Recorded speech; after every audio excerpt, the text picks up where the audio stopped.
Bienvenue à toi dans cette formation du coup gratuite que je te propose sur le trading d'indices américains, notamment le S&P 500. Moi je me spécialise là-dessus, donc c'est pour ça que je t'en parlerai plus que les autres. La question c'est vraiment pourquoi trader les indices américains. Avant de commencer, tu dois comprendre ce qu'est un indice boursier. Un indice boursier, il est composé de plusieurs actions d'entreprises qui sont cotées en bourse. On estime bien souvent la valeur d'une entreprise par la valeur de son action cotée en bourse. Ce qu'il faut que tu comprennes, c'est que l'action, c'est un titre de propriété d'une entreprise qui peut être divisée en plusieurs parties et répartie sur les propriétaires et les investisseurs de ces actions. Vraiment, le but du trading, ça va être de comprendre où va se situer la valeur, si c'est trop faible ou si c'est trop fort, si on va pouvoir acheter cette valeur ou plutôt vendre cette valeur. L'objectif principal, ça va être acheter et vendre un indice en fonction de sa valeur, qui elle va varier à la hausse comme à la baisse au cours du temps. On peut maintenant prendre l'exemple de l'action Apple. J'ouvre son graphique, donc ici on va bien être sur Apple.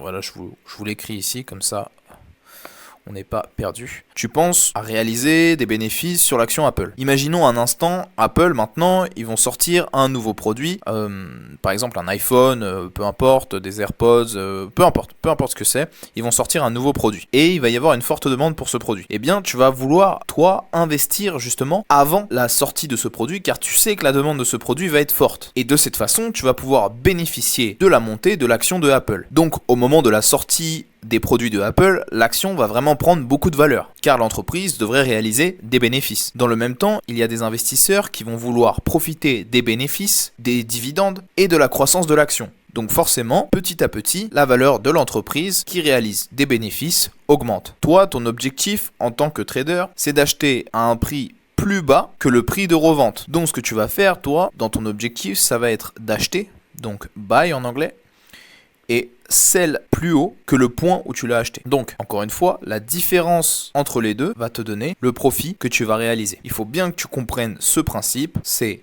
d'acheter en bas pour revendre plus haut. Et à l'inverse, vendre en haut pour acheter plus bas. Donc si on parle des indices, cette fois-ci, il n'y a pas que l'action Apple, tu comprends bien. Dans un indice comme le S&P 500, je vais retourner sur le S&P 500. Sur cet indice, tu comprends qu'il est composé de plusieurs actions. Il va réunir par exemple Apple, Google, Tesla et tout un tas d'autres entreprises cotées en bourse. Sur les marchés financiers américains, il y a plusieurs indices, comme par exemple le Dow Jones qui sont les valeurs industrielles, le Nasdaq qui sont les valeurs technologiques, le S&P 500 qui sont les 500 plus grandes entreprises du pays, le Russell 2000 qui sont les 2000 plus grosses entreprises du pays. À titre personnel, je préfère rester concentré sur le S&P 500, en anglais S&P 500, car c'est un indice puissant qui réunit les 500 plus grosses entreprises des États-Unis et qui nous donne une bonne indication sur l'économie en général.